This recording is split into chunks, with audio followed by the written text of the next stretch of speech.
What's up, everybody? So, the next one we have is Soldier's Home by Ernest Hemmingway. I've heard of Ernest Hemmingway. I've never read anything from him. This will probably be the last one for the week unless I get a suggestion coming through the comments to read one. If I have time, I'll read it. If not, this will be the last one for the week. So let's get started. Soldier's Home by Ernest Hemmingway.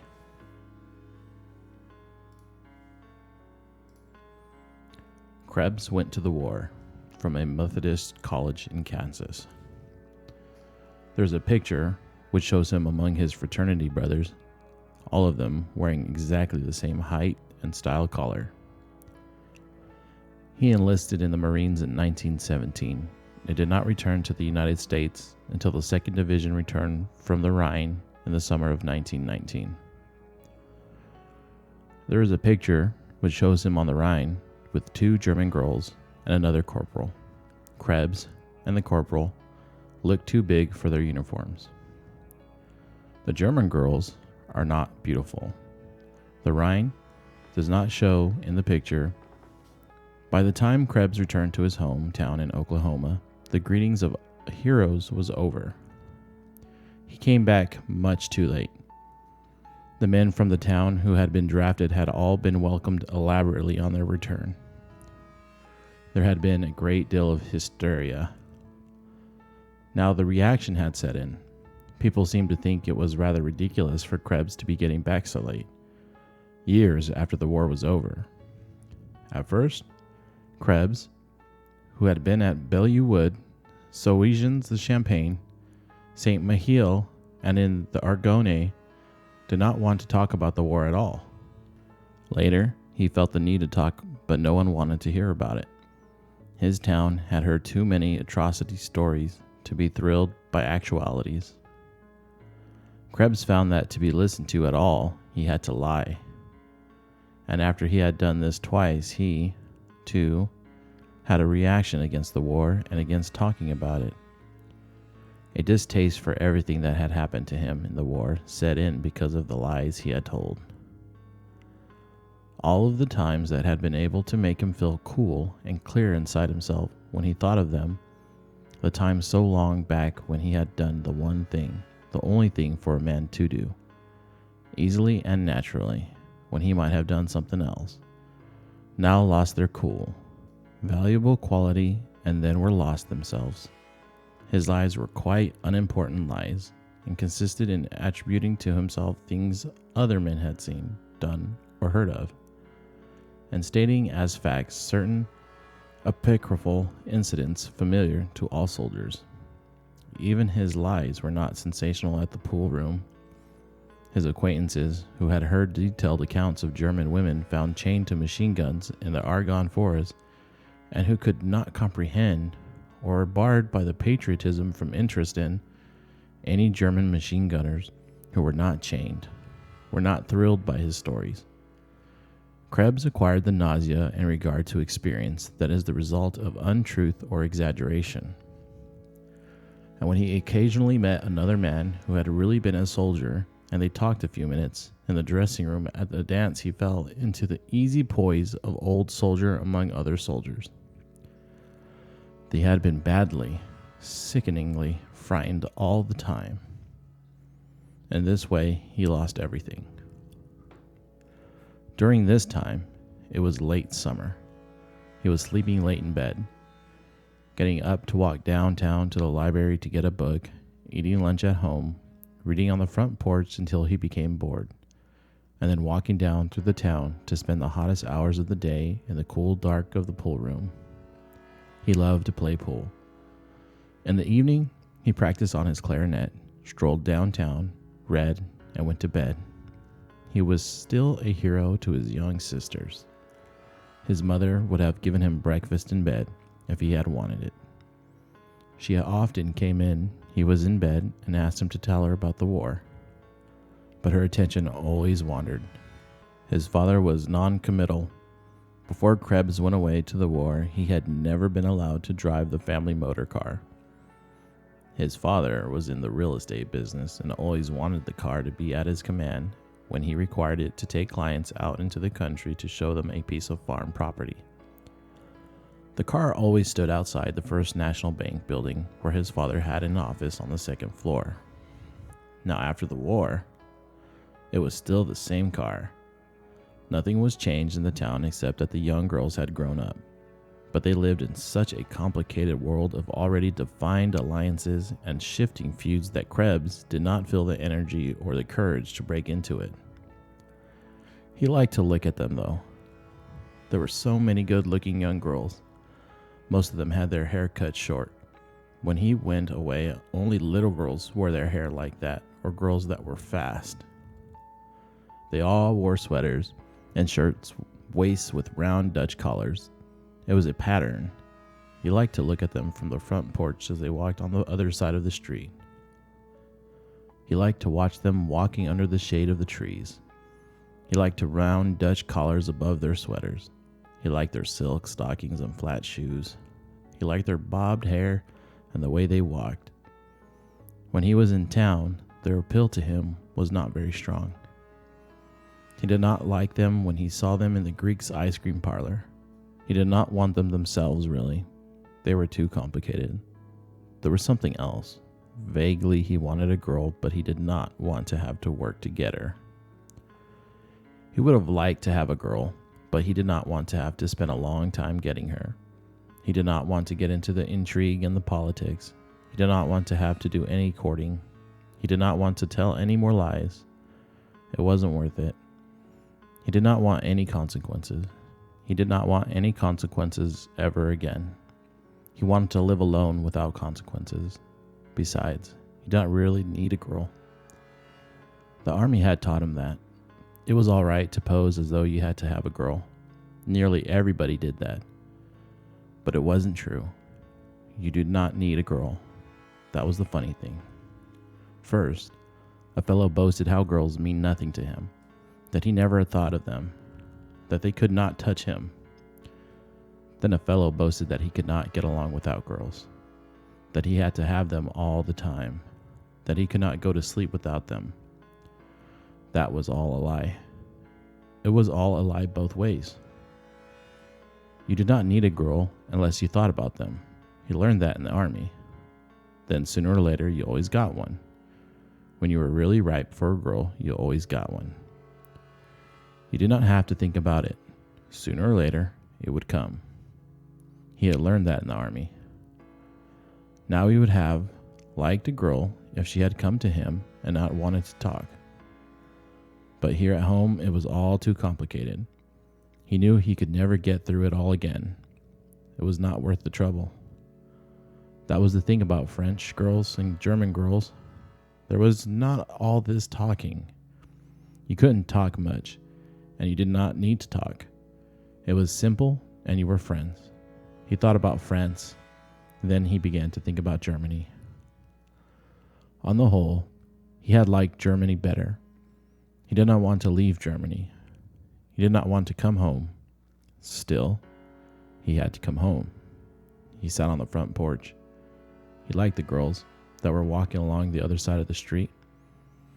He liked the look of them much better than the French girls or the German girls. But the world they were in was not the world he was in. He would like to have one of them, but it was not worth it. They were such a nice pattern. He liked the pattern. It was exciting. But he would not go through all the talking. He did not want one badly enough. He liked to look at them all, though. It was not worth it. Not now when things were getting good again. He sat there on the porch reading a book on the war. It was a history, and he was reading about all the engagements he had been in. It was the most interesting reading he had ever done. He wished there were more maps.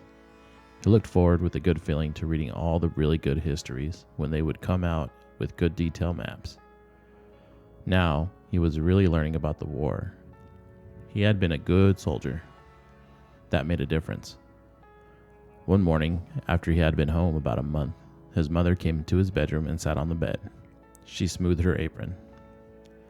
"I had a talk with your father last night, Harold," she said, "and he's willing for you to take the car out in the evenings." "Yeah?" said Krebs. who was not fully awake. Take the car out? Yeah? Yes, your father has felt for some time that you should be able to take the car out in the evenings whenever you wished, but we only talked it over last night. I'll bet you made him, Krebs said. No, it was your father's suggestion that we talk the matter over. Yeah, I'll bet you made him, Krebs sat up in bed. Will you come down to breakfast, Harold? His mother said. As soon as I get my clothes on, Krebs said. His mother went out of the room, and he could hear her frying something downstairs while he washed, shaved, and dressed to go down into the dining room for breakfast. While he was eating breakfast, his sister brought in the mail. Well, Hare, she said, you old sleepyhead, what did you ever get up for? Krebs looked at her. He liked her. She was his best sister. Have you got the paper? He asked. She handed him the Kansas City Star, and he shucked off its brown wrapper and opened it to the sporting page. He folded the Star open and propped it against the water pitcher with the cereal dish to steady it, so he could read while he ate. Harold, his mother stood in the kitchen doorway. Harold, please don't muss up the paper. Your father can't read his Star if it's mussed. I won't muss it, Krebs said. His sister sat down at the table and watched him while he read. We're playing indoor over at the school this afternoon, she said. I'm going to pitch. Good, said Krebs. How's the old wing? I can pitch better than lots of the boys. I tell them all you taught me. The other girls aren't much good. Yeah, said Krebs. I tell them all you're my beau. Aren't you my beau, Hare? You bet. Couldn't your brother really be your beau just because he's your brother? I don't know. Sure you know. Couldn't you say my beau, Hare, if I was old enough and you wanted it to? Sure. You're my girl now. Am I really your girl? Sure. Do you love me? Uh-huh. Will you love me always? Sure. Will you come over and watch me play indoor? Maybe. Aw, Hare, you don't love me. If you loved me, you'd want to come over and watch me play indoor. Krebs' mother came into the dining room from the kitchen. She carried a plate with 2 fried eggs and some crisp bacon on it, and a plate of buckwheat cakes. You run along, Helen, she said. I want to talk to Harold. She put the eggs and bacon down in front of him and brought in a jug of maple syrup for the buckwheat cakes. Then she sat down across the table from Krebs. I wish you put down the paper a minute, Harold, she said. Krebs took down the paper and folded it. Have you decided what you're going to do yet, Harold? His mother said, taking off her glasses. No, said Krebs. Don't you think it's about time? His mother did not say this in a mean way. She seemed worried. I hadn't thought about it, Krebs said. God has some work for everyone to do, his mother said. There can be no idle hands in his kingdom. I'm not in his kingdom, Krebs said. We're all of us in his kingdom. Krebs felt embarrassed and resentful as always. I've worried about you so much, Harold, his mother went on. I know the temptations you must have been exposed to. I know how weak men are. I know that your own dear grandfather, my own father, told us about the Civil War, and I have prayed for you. I pray for you all day long, Harold. Krebs looked at the bacon and fat hardening on his plate. Your father's worried too, his mother went on. He thinks you've lost your ambition, that you haven't got a definite aim in life. Charlie Simmons, who is just your age, has a good job and is going to be married. The boys are all settling down. They're all determined to get somewhere. You can see that boys like Charlie Simmons are on their way to being really a credit to the community. Krebs said nothing. Don't look that way, Harold, his mother said. You know we love you. I want to tell you for your own good how matters stand. Your father does not want to hamper your freedom. He thinks you should be allowed to drive the car. If you want to take some of the nice girls out riding with you, we are only too pleased. We want you to enjoy yourself. But you're going to have to settle down to work, Harold. Your father doesn't care what you start in at.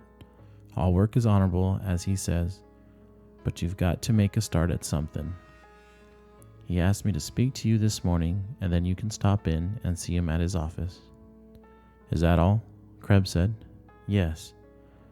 Don't you love your mother, dear boy? No, Krebs said.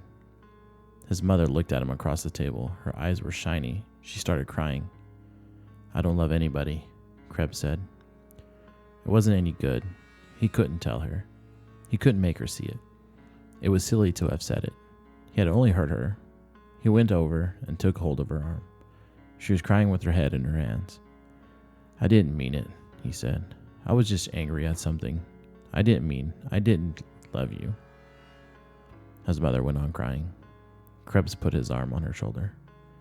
Can't you believe me, Mother? His mother shook her head. Please, please, Mother. Please believe me. All right, his mother said chokily. She looked up at him. I believe you, Harold. Krebs kissed her hair. She put her face up to him. I'm your mother, she said. I held you next to my heart when you were a tiny baby. Krebs felt sick and vaguely nauseated. I know, Mummy, he said. I'll try and be a good boy for you. Would you kneel and pray with me, Harold? His mother asked. They knelt down beside the dining room table, and Krebs' mother prayed.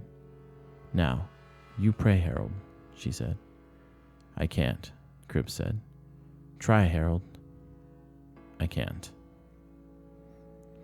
And that's the way it ended. I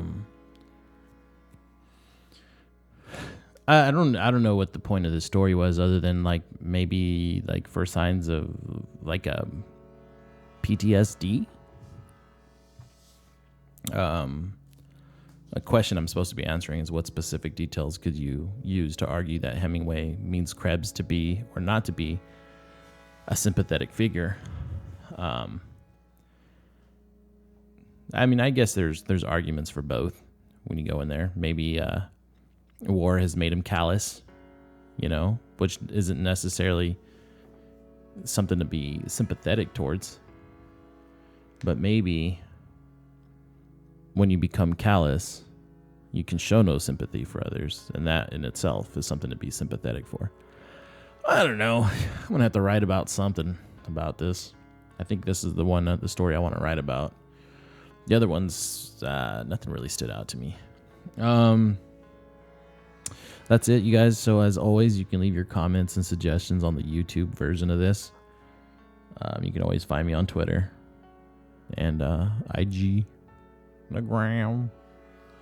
Make your comments, critiques, and maybe a suggestion for a read. I actually have time tonight to do another one, but there's nothing in my queue to do.